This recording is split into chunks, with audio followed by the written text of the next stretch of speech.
Podcast. It is, what is it? It's going to be Wednesday morning when this airs. We had to do a pre-record because guess what? Right now, Massey and I are on a plane to California. So send your prayers. We are heading out to the homeschool convention. So if you are in California, if you're in Ontario, California, if you're in the area, come on out. Heck, if you're in Florida and you feel like taking a drive or a flight, come on out, visit us at the homeschool convention.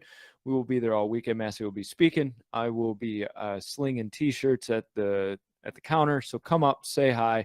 We love talking to you guys. We love interacting with you. Don't forget to go to theselfevidenttruth.com. Check out our blog section. There is a blog section up there now. We've got a couple of contributors, yours truly being one of them.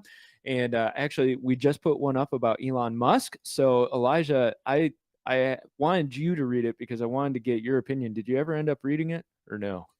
I did not. Yeah, lazy. That's it. You don't get paid for today. That's fine. I'm leaving a note. You may notice Massey is not here again. He is out for a couple of days, but he will be back with us the next time we record. We are going to do a replay of a pertinent episode on Friday. That one will get released, and then that one will play Saturday as well. However, today, you may have noticed that we've been doing a bit of a series about masculinity, manhood, men stuff, because it's talked about, but it needs to be talked about, taught, and implemented so much more than it is. And this morning I was working out, and this was my mistake, right? Was listening to news stuff and commentators while I'm working out. Normally I don't do that, and I noticed my workout was just not nearly as good because I was getting, you would think the anger and frustration of what's going on in America would, but honestly, like, there's almost a depression that sets in. But it was revolving around the social war, the culture war. And it was very much revolving around this whole transgender stuff and all of that. And what frustrates me so much and disheartens me is that our young men are not being trained how to be men, and actively there's this push against them to become young men, to become adults, to put off the childish things. So you may remember our first installment of this series. We did the 3 P's. Okay, we did protect, provide, and procreate. If you remember, procreate is that idea of blessing, of multiplying, right? One of the original commands of God in the Garden of Eden. And then we had Jonathan Rios on, which that was awesome. I love sitting down with Rios. He's a friend of ours. And today we have a man that is named Toby Lavigne. He retired from 30 years as a CEO to address the massive gap between what our approach to education teaches and what the real world of adulthood and work require. And if you think about it, there is such that massive gap between reality and what our school systems are teaching, right? He's written 3 books on the subject. You know, he works hard, including his most recent, Freedom Sense, A Plan to Forge Remarkable Children and Save America. Toby is a born fighter who foresaw America's unraveling at the hands of an education system that only addresses half of what students need to succeed in adulthood. His fierce commitment to isolating the missing half and developing a solution led to an impossibly long list of adventures, experiments, successes, and failures. 4 decades later, Toby has developed the Freedom Up School, a revolutionary way to fill the void in our children's preparation so students learn what success actually is and how to earn it. So let's go ahead and bring him in. Okay, can you hear me, brother? Yes, I can. I'm sorry. Oh, no worries. So what time is it there right now? Almost 5:30. There we go. See, I want you guys to hear that. And Toby and I we were emailing back and forth. What time do you usually get up, man? You know, honestly, at least 4. This morning was closer to 3. I just naturally wake up early.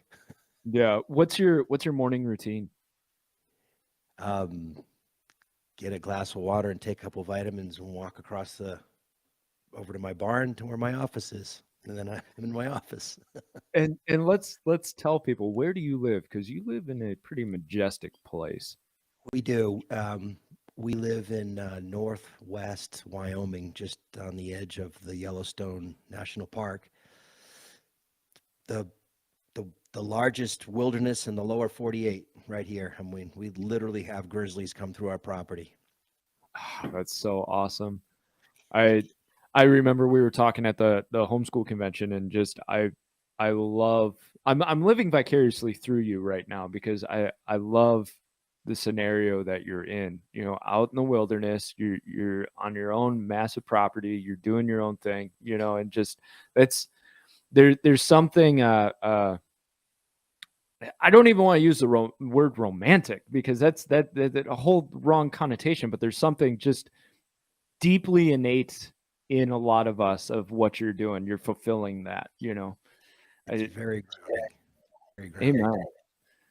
And so let's connect to that idea of grounding, because in your bio, there's this discussion of education, and there's a reality of the work world, a grounding, a accurate representation of what it means to work and move through life, and especially in the context of men, boys growing into men. But it's not that girls can't use this information as well.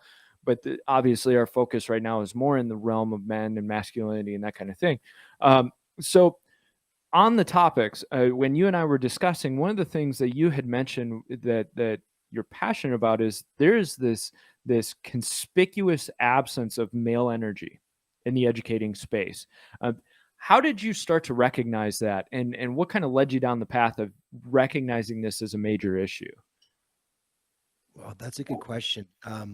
I'm not sure when I first noticed the lack of male energy, at least consciously. It's probably fairly recent, but I have a a diagram that I draw. If you picture, like, you know how, like, the scale of justice, right? That, you picture that with the two sides. Yeah. And if you go back in our time, we used to have this very real world education, and kids kind of didn't get much academic, right? But kids were Right. doing incredible things at a young age. And you fast forward to today, and it's exactly the opposite. It's all academic and no real world. And I really think of those two things generally as masculine and feminine. You know, when I think of academic, we look at our education system. I believe it's, nearly 70% plus female. And I think the homeschooling space is the same, Right. maybe even more so. And, I just picture my wife with our little girls in her lap reading them books when they were little, and just how perfect of a teaching scenario that was.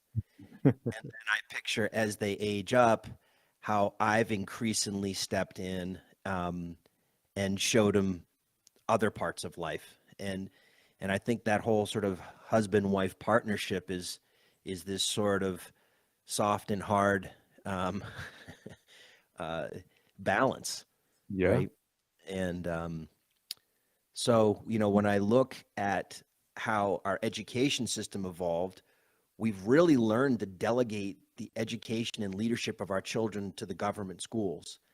And so when I look at homeschooling, they've taken their kids out of that system, but they're still replicating the energy of it all.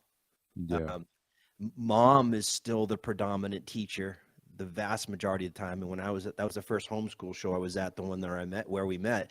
And to me, it might be 90+% female. Would you say it? Yeah, that's probably accurate. Yeah.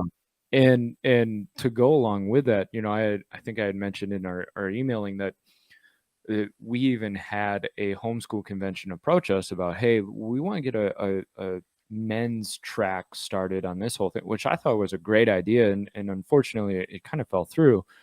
And I would love to see homeschool conventions really put together this idea that men are vital in the homeschooling sphere, and men should be involved in the whole homeschooling situation. And I'm with you. I noticed that 90% thing too. And hey, more power to the 10% of men that were there, that they could get work off, they could do what they needed to do. They were there with their families. More power to them. Yes. And so it's one thing that I want to step back a little bit. So 30 years as a CEO, what were you doing, and how did that help inspire you towards this next step in your life's journey and your life's purpose? Right. Well, my first company was a relatively small company when I purchased it, and but over the course of a decade, we turned it into a pretty big company, 24/7, 365. We had approaching a couple hundred employees.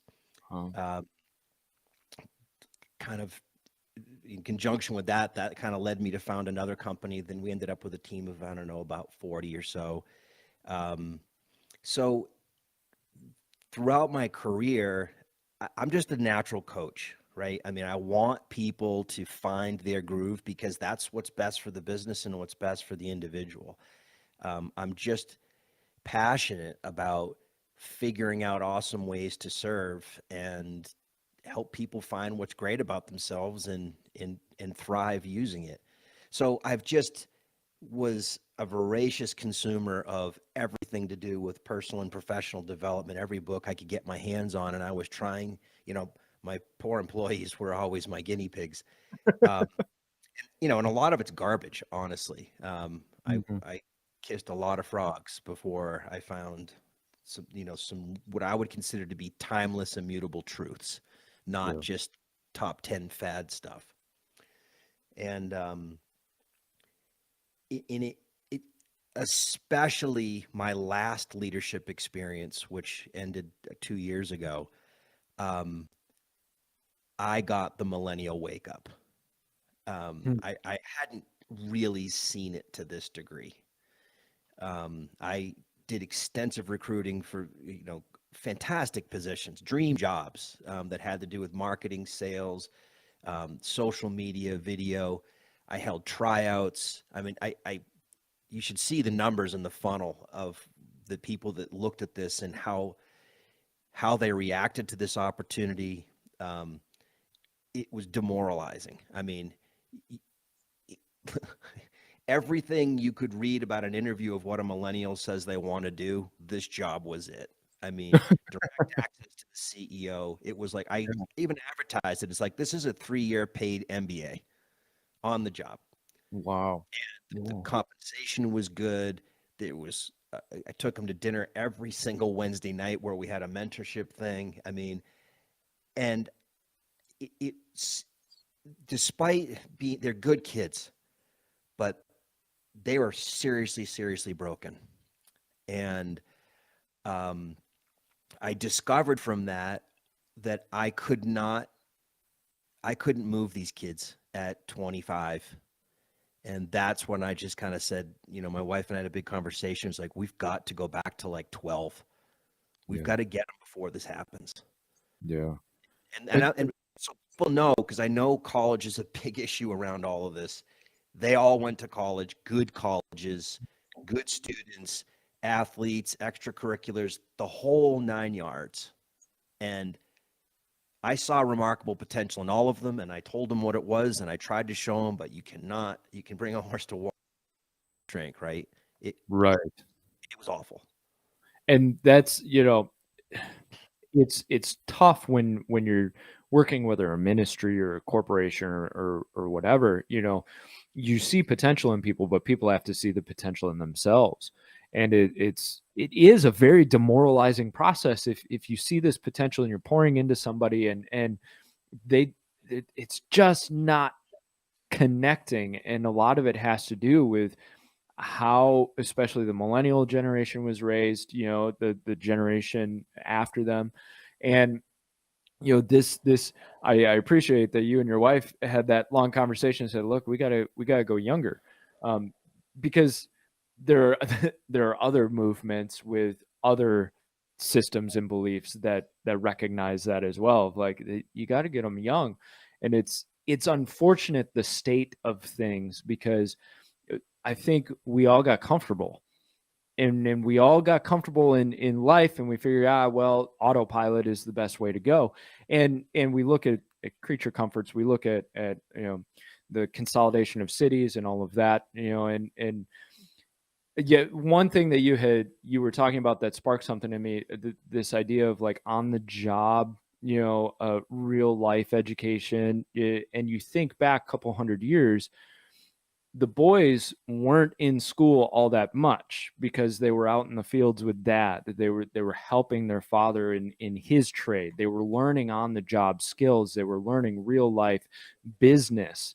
And we've lost that because we've shoved them into this feminized system of education where sit down, you're 7 years old and you need to sit down for 8 hours and hear somebody drone on about stuff you don't care about.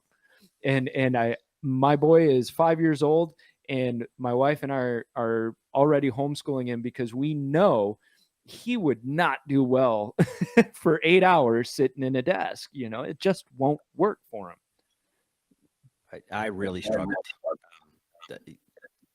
I had a miserable schooling experience. And same here, man. I hated every minute of school. I actually ended up becoming a teacher because the whole college thing. I will say it was probably, and people kind of kick me for this, but they got to hear what I'm saying. It's one of my biggest regrets because I didn't really know what I wanted to do, but I had bought into the whole, well, you have to go to college, you have to get a degree. So I got an English degree. And what do you do with an English degree? Teach. So I was like, okay, I guess at some point I'll become a teacher. And I finally became a teacher, and it lasted a year, unfortunately. And there were extraneous circumstances. Somebody got involved in the school that really should not have gotten involved, and kind of tore the thing apart from inside out. It was a small Christian school. And I probably would have lasted longer if that situation had not have happened, but it was demoralizing to see so few men in there, and even of the men, very few fully developed masculine men. Right. It's just not a scenario for men. So this turns to what's your solution to it? How have you seen the problem, and how are you bringing a solution to the whole scenario? Well, I mean, in real logistical terms, we're creating a real world education. But I'd like to back up if we can, Sure. because I think Absolutely. what we need to do is, before you design a solution, you need to figure out what's the target. Like, where am I trying to go? Yeah. And you had said something about raising remarkable young men. And the first thing that kids are taught to me in the education system, if I had to sum it up, it's that you're not enough and there isn't enough. I mean, the school system and all of the main ways of getting identity and recognition in it, it's like a musical chairs game. And kids are basically told, this is how life's going to be, folks. There's, always going to be someone who doesn't get a chair. And that's just not that's not the game that God built. Right. Everybody has remarkable in them to be of service to others. I mean, I can't tell you why someone ends up being, a rancher next door, the name of Ken Hahn, that's remarkable people I've ever met, driving a 40-year-old rusted pickup truck, or why someone becomes Elon Musk. But I can tell you that Kenny's one of the happiest, most well-grounded, godly men I've ever met. And he loves his life. Yeah. And so there's room out there for everyone to have life, but you have to first understand that your job is not to go out into the world to get something. It's to go out into the world to give something, to become remarkable. When you become remarkable, people tell stories about you. You get opportunities. People tap you on the shoulder. I have, it's not a great word, but great, remarkable employees before. I've, that Right. someone was young out of college, only been doing something for a couple of years. I'm seeing them across the counter or whatever. I have recruited people out of their jobs. Yeah. Because, they were doing job and it was clear where they were was a dead end, full attitude, even though, and experience is important, but anybody can. I mean, experience is just getting up every morning, and skills is just going through some basic training. But the real differentiator is how you bring yourself to work, and are you growing, and are you thinking about your teammates and the customer and constantly? I mean, that, or are you just trying to get it over with? And So when I look at young kids growing up, they all want to have some sort of identity, right? I mean, that's what social media is about. That's what wearing this brand sneakers about. That's right. I mean, everybody's just desperately grasping for, maybe if I get the right haircut, the right piercing, the right friend, the right something, people will pay attention to me. We all want to feel valued. We want to feel important. And that's why kids start looking, when they don't know how to do it productively, they start doing it really unproductively. And that's, this transgender movement, you just basically introduced to every high school in America a whole new clique. You basically said, guess what, kids? I got a whole new marketing idea for you. If you just start expressing the idea that you doubt your gender and start acting out, start dressing up and doing all of this crazy behavior, we'll have a party for you. I mean, we'll set aside, we'll stop the whole show just for you. We'll create a special closet for you to come in and change. We'll get special counselors. You'll get a new name. I mean, forget all the immorality of it for just a second. What we've just done is hung a piece of meat, identity meat, in front of kids that are desperate for identity. Right. That's a good way to describe it. I've never thought about it that way. It's identity marketing, and there is scientific proof through the stats that transgender identification is increasing exponentially right now, and you can't say that it's not a social construct, a social influence, because you get these high schoolers and these middle schoolers who they want to fit in. And when everybody is saying, oh, you're so stunning and brave because you've decided that you're another gender, now all of a sudden you've marketed this to impressionable, pained, empty kids who just want to belong and fit and have an identity. And guess what? When they see everybody clapping for the person who changed genders, it becomes something that they're like, oh, I want that. I can be a part of that. Yeah, and that's a great way to put it. Is it really has become marketing, identity marketing.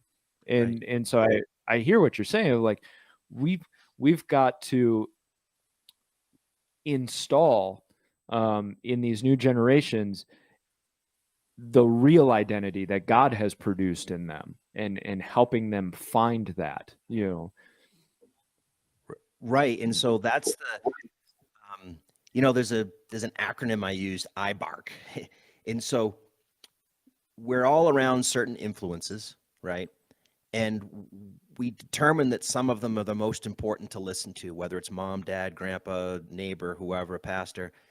And then we adopt beliefs based on that influence group. And those beliefs dictate our actions. Those actions dictate our results. And those results have consequences on our freedom, prosperity, and happiness. So you have to go all the way back to the I in that formula of influence. Who you hang around, what you immerse yourself in it's essential. I mean, there's a reason why Olympic hopefuls go to the Olympic Training Center. I mean, I want to be immersed around, the best curriculum, the best absolute thinking there is in whatever sport I'm going after. I want to be around the best coaches. I want to be around the best athletes. And I want to have the highest quality possible practice and training. And that's how we've modeled our school, right? Developed the best curriculum possible, given them, fantastic guidance, an exceptional peer group, because everyone that comes in is going to have to agree to our code, our creed, and our statement of faith. So, and sign up for a program that includes work, by the way, because you have to have a part-time job. And that's the clay you're going to use to implement what we teach. You're going to go to work and you're going to try it. Go do a shift. Let's come back. What did you learn? Rinse and repeat. And I want to get them addicted to the feeling of feeling valuable and appreciated and useful, and to just be hungry. And that's it. I love that model, because that model is activation. It's I get this image of there can be two people both of them with an insane wealth of knowledge. And one of them is hunched over in an office full of books, and just his nose in the books, and you can tell that it's almost like he's oppressed by the intelligence. And I just picture the old curmudgeon professor, right? Just hunched down looking through the books. And then there's somebody else who's just as intelligent, just as wise, but they're full of vibrance. They're out in the world, they're energetic, they're doing, they're producing, right? And that's the difference between just taking on knowledge and activation and experience and learning and growing through wisdom, right? And it's so important to start training our next generations of what it means, not just to work for work's sake, because immediately people get the Puritan mindset. Oh, well, you just want to toil and slave and ground yourself to dust, back to the factory. No, it's there is value and fulfillment in understanding what work does, what it produces, and being able to pursue that properly. And there is fulfillment in activation, because what you're really doing is, when you're activating, you're fulfilling your purpose that the Lord gave you. And one of the things that I want to touch on in this whole, and I want you to get specific. So you get a young man who wants to enroll in the school. Kind of take me through, like, specifically with that young man A. We'll call him Aaron. How do you walk Aaron from step one, and how do you move him through the development so that when he is 18, 19, whatever, he is well on his way? It's kind of that process. That's a great question. So our school is in an app. So it's on their phone, because every kid's got a phone or an iPad these days. Of course, right? And that phone contains what I call basically bite-sized video lessons. There's an orientation course that starts it all out, because I've got to lay the groundwork of how God's game of life and work works. Kids know how to play sports, and so do adults. Like they know on the soccer field, they know the guidelines, the positions, the rules, the scoring, the opponent. They know all this cold, but we don't know nearly as much about how life and work after school works as we do about soccer or baseball or anything else. So I've got to first show them the game. Like, I've got to actually show them, like, because no one ever stopped and sat me down and said, let's step back and let's look at exactly what's going on. Why are all these people running back and forth? What's going on in that expressway? What's happening in those buildings? How does this all connect? And, what are people really after? And by the way, it's identity. Spoiler alert. Everybody wants seriously, everything we do from the moment we get up to the moment we go to bed is about identity.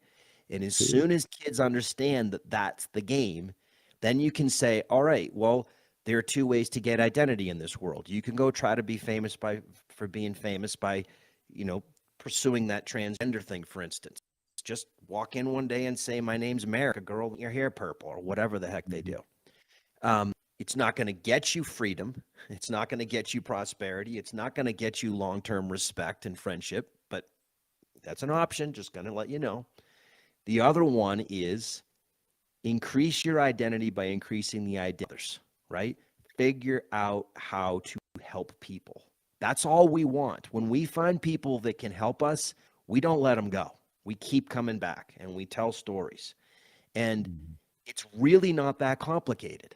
And people say, well, but how do you grow your career and all this other stuff? It's like, yeah, you're going to learn skills along the way, because you're going to realize that because of what I do, I ought to get better at this. And you will want to, because it fits you. And step by step, your life will unfold and opportunities will come towards you. But if you believe that freedom is the absence of responsibility, the avoidance of obligation, you're going to go in the exact opposite direction, and you're going to be miserable. Freedom's actually the presence of opportunity, and those opportunities come up as a result of being of service, right? So I'm going to show that Aaron, that's the game, and he's going to have a part-time job, and there's weekly coaching, live coaching, kind of like we're doing right now, but then also recorded.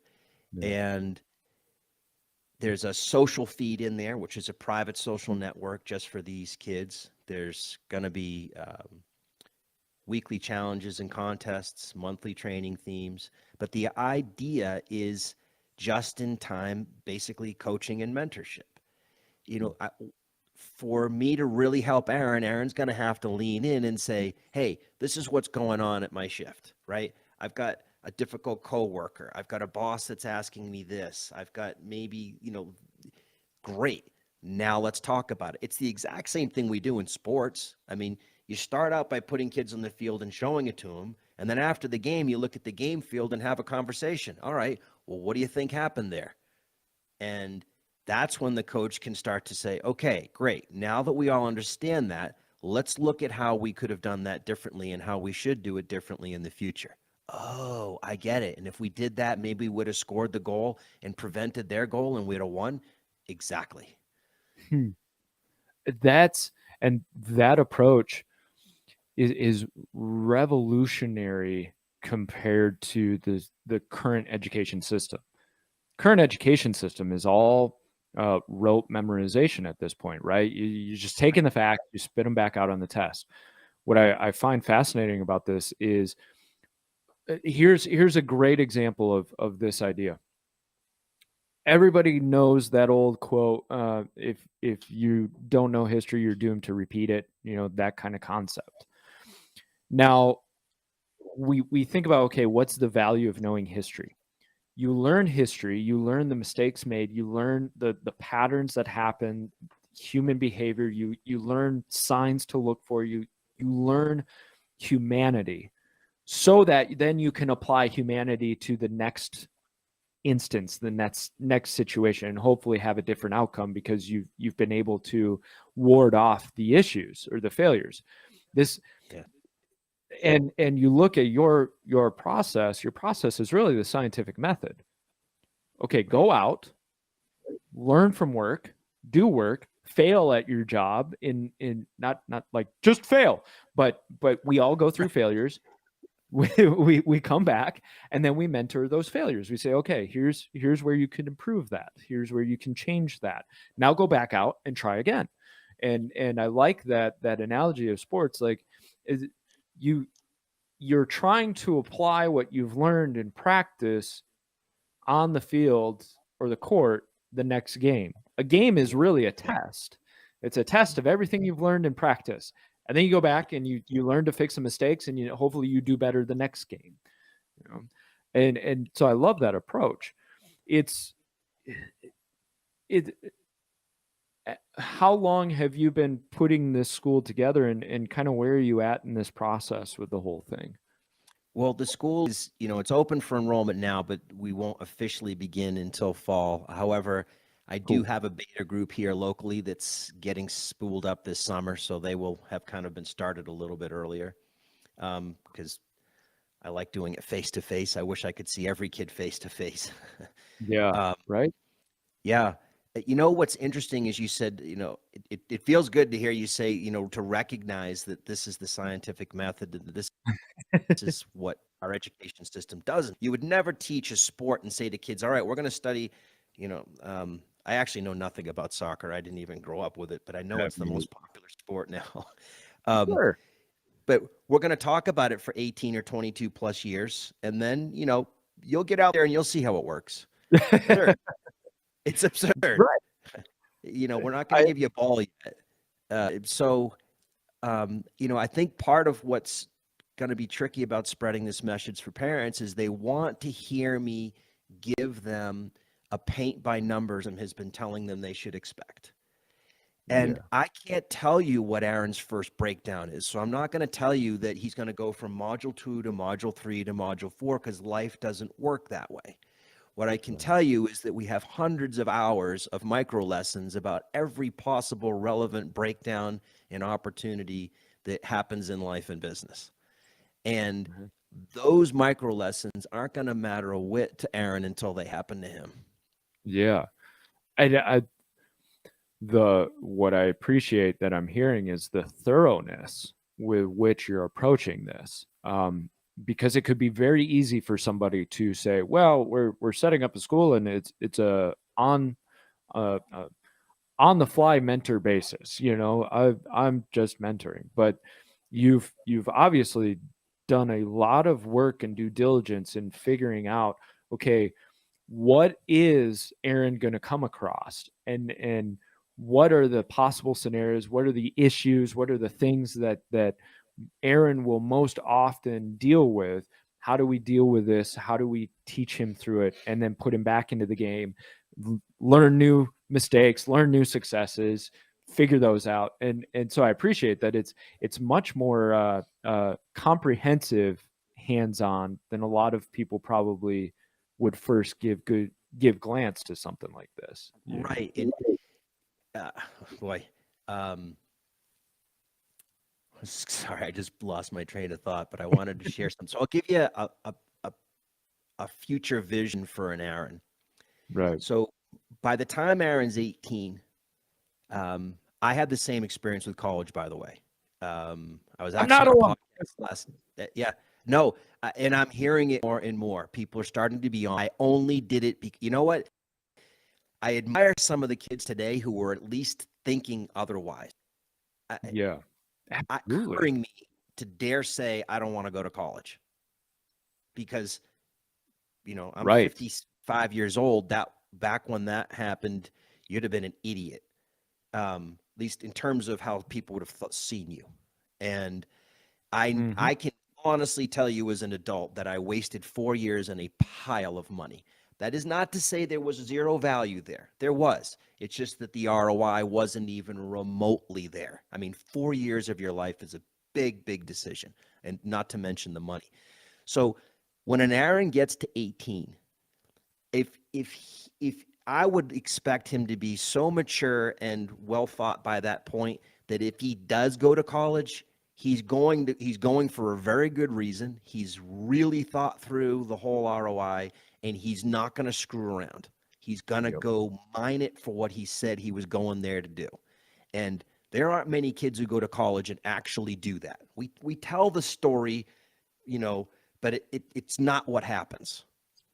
Now,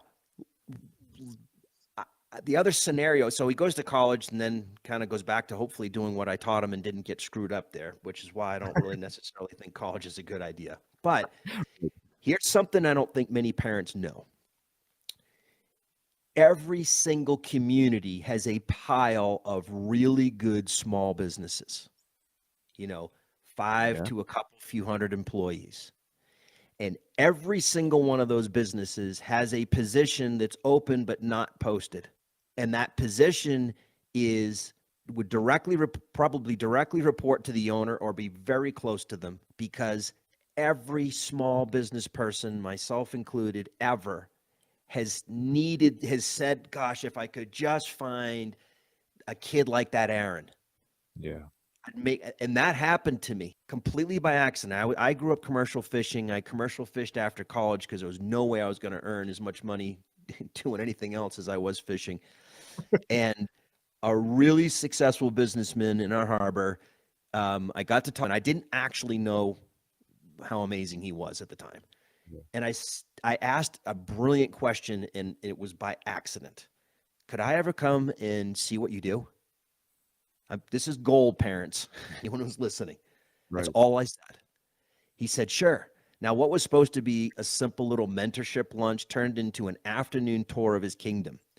A few months later, I come back to shore, and I have a message on my answering machine. He's saying, Toby, Palmer Davenport, I want to talk to you. He was the kind of guy, like, if he said go do that, you just did. I mean, yeah. And I went and saw him at his office. He said, I want to give you a job. And so he had a really big closet that was adjacent to his office and company, among other things. They took the door off, out the closet, put a desk, and he said, I want you to hear every conversation I have. And this guy, he put me through flight school. I went through contractor school. I'm flying all around New England. They've got he had like 7 hotels. He had thousands of apartments. He had an alarm company, a fence company, a telephone company, a real estate company, construction company. And he just ran me through everything you could. It was unbelievable what he gave me. And I got that job because I did not strategically, I wasn't that smart, but somewhere I learned situation wouldn't be as dramatic as that. But every single small business has room for a young guy, guy or gal to go help them. They just do. Right. And so sending your kid to college so that they can leave their hometown, so that they can go work for one of those big brick buildings with a fancy logo on the corner, I can't say emphatically enough how not to go do that. Because you're just going into a commodity mill. You're never going to meet the leader. You're going to be underappreciated. You're going to be stuck in a cube. You get inside of a company like I'm describing, you're going to have direct access to the leadership, which is direct access to mentorship and incredible learning and opportunities. And did I say college in any of that? No. And that's what I love about that story, and something I said with our last guest that we had on is and I'll say this ad nauseum because it's so true. I really believe you are the average of the 5 people around you.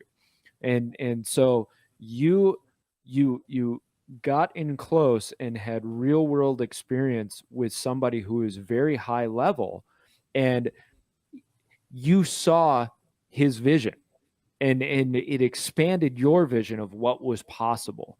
And Right. just the beauty of him coming alongside you and putting his arm around you saying, I am going to teach you everything you need to know. Like the fact that somebody said, I want you to hear every conversation I have, is somebody who knows deeply how to mentor, disciple, and train up somebody to see things the way they do. And I think that's one of the biggest steps, is getting people to see bigger and to understand. I mean, if you never hang around billionaires, you'll never have a billionaire's mindset.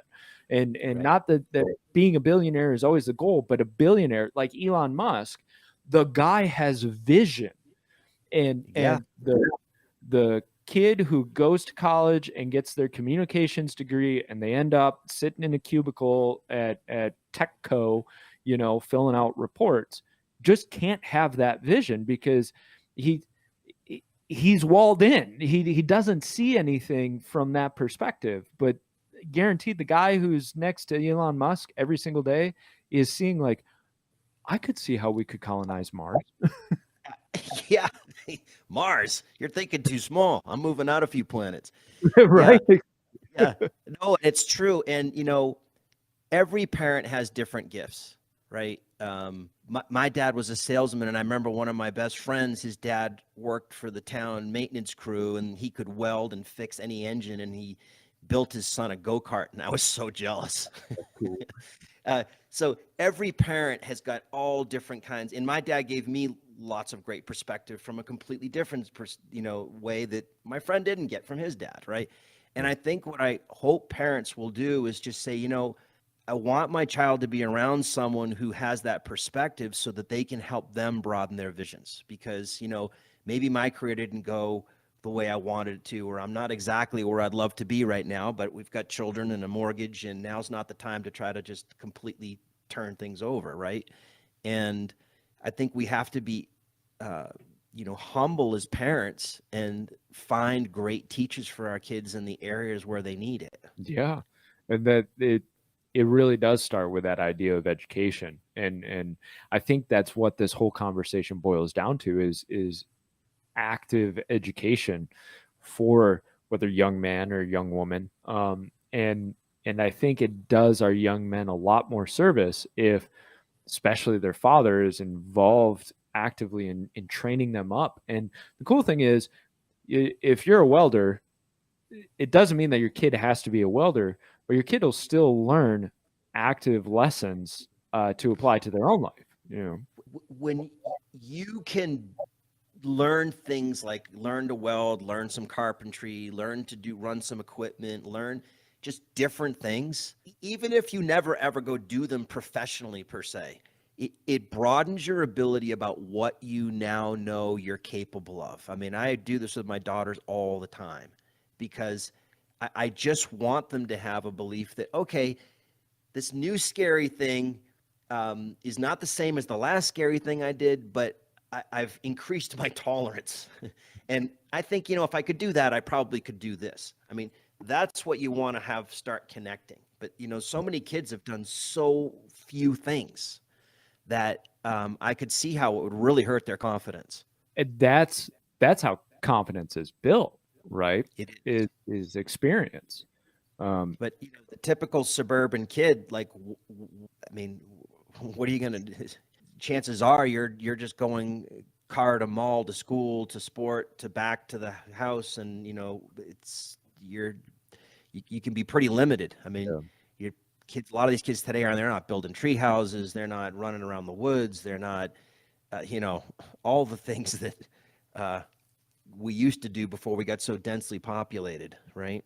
And at risk of attacking a cliche, it's not that you can't ever play a video game, but if a kid's going home and playing video games for 4 hours and watching TV for another 2 hours and then going to bed, and that's what life consists of. There's no testing, and that's where confidence is made. That's where the metal of a person is made, is through that testing, through that stretching. And one of the things that I try to do with my son, and you look as a parent, you're like, man, I could always do better. But one of the things that I've tried to do actively is teach him how to find solutions to problems, because it becomes fun to solve problems. You see something, you go, okay, how can I solve this? What can I do? What tools do I have around me? And not just the hammer and the saw, but I liken it to the whole MacGyver idea. Like, make a nuclear reactor with a paperclip and a rubber band. Like, there's tools at your hand that you never would have thought of, which is a whole concept of creativity. And the more we can teach our kids this mindset of opportunity, this mindset of there is a solution you can find, this mindset of creativity, this mindset of seeking out new challenges, that confidence gets built in there. And I'm sure the living situation you have, your children have a vast, wide array of opportunities to learn and grow into. It's incredible what our daughters are doing. How old are your daughters? 13 and 14. Oh man, I bet they're tearing up your property, just doing all kinds of stuff. Yeah, it's very cool. That's awesome. So, here's what I'd like to do, and this is usually what I do with guests, is for our listeners, our viewers, what's kind of your last word of instruction, inspiration, wisdom for them? And once you do that, then we'll remind people where they can get your stuff, where they can sign up for the school, that kind of thing. But one last word of just wisdom, instruction, thought that you think the listener, the viewer needs to know. Well, we're all lamenting with each other the unraveling of America. We're pulling our hair out every day, looking at the news. And, we got to go vote better. But the only way we're going to turn America is by raising a remarkable generation.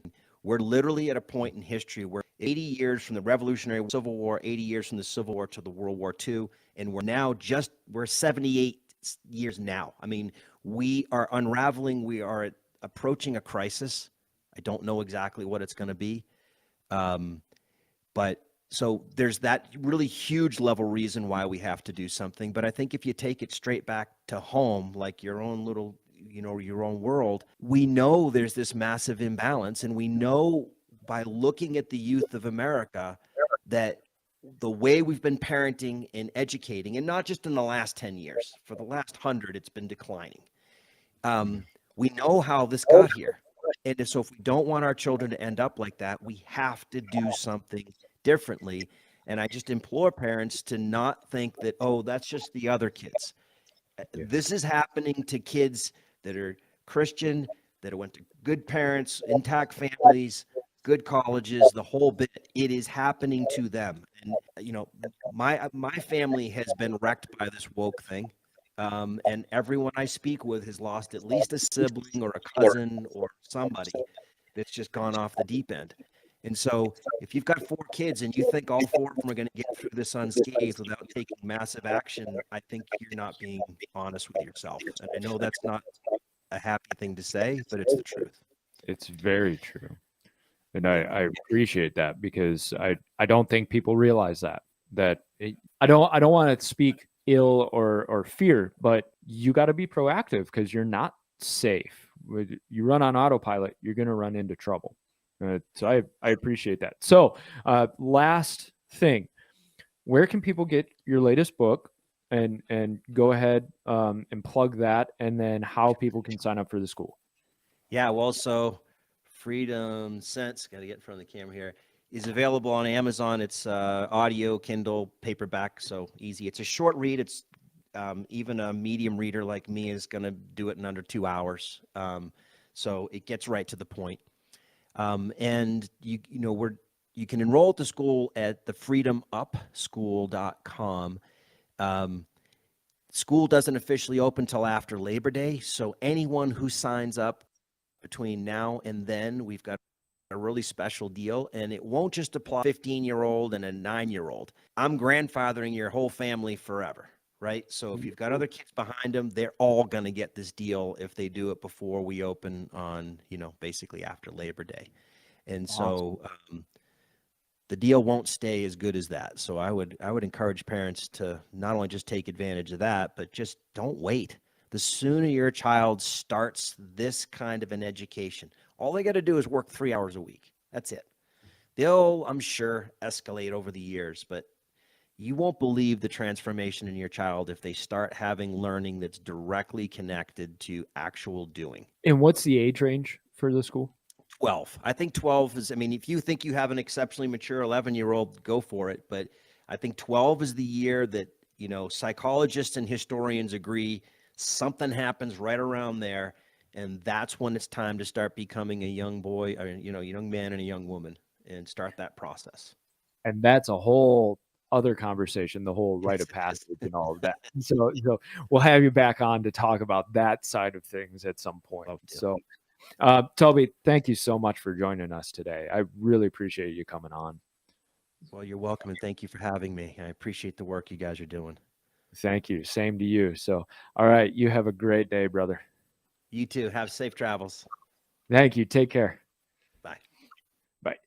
So, guys, what more to say? That's and what I think is amazing about it is Toby is taking what he's learned and experienced and putting that forward and putting it back into the world. And that's something that Massey and I, obviously, we say over and over and over again, is like, what's your lane? What's your purpose? What can you do as your drive forward? How can you activate yourself and put into the world? And he's doing it. Toby is mentoring young people to grow up and be productive members of society, and put their skills and attributes forward and build a confidence and an identity that is very rare in today's world. And so it honestly gets easier because the light shines when the darkness is darker, right? There's a bigger contrast. Your children will really, really show themselves approved compared to everybody else when they're finding identity. And that's not Toby's words. Those are my words, right? That's my opinion. But when you fulfill, you're showing people a way forward. And as your children become fully invested in who they are in a good way, it becomes a light for other people and can help lead other people. And so you may be starting a movement just by your son or daughter taking up this type of program. So, guys, thank you so much for joining us today. Thank you for your support. Don't forget to check out all of our stuff. I can say it ad nauseum. Don't forget to check out the blog, though. Please do leave your comments. We do have comment sections on that. And If you have ideas of what you want us to talk about, you have news stories, go ahead and send those in. I set up a new email address because I was having some issues with mine. Self-evident ministries podcast at gmail.com. All one word. Self-evident ministries podcast at gmail.com. Go ahead, send in your thoughts to that, send in your content, your bits, your whatever you want us to talk about, your questions, concerns. If you're in California, we will see you this weekend. Otherwise, guys, have a great week, and we will see you later. Love you guys.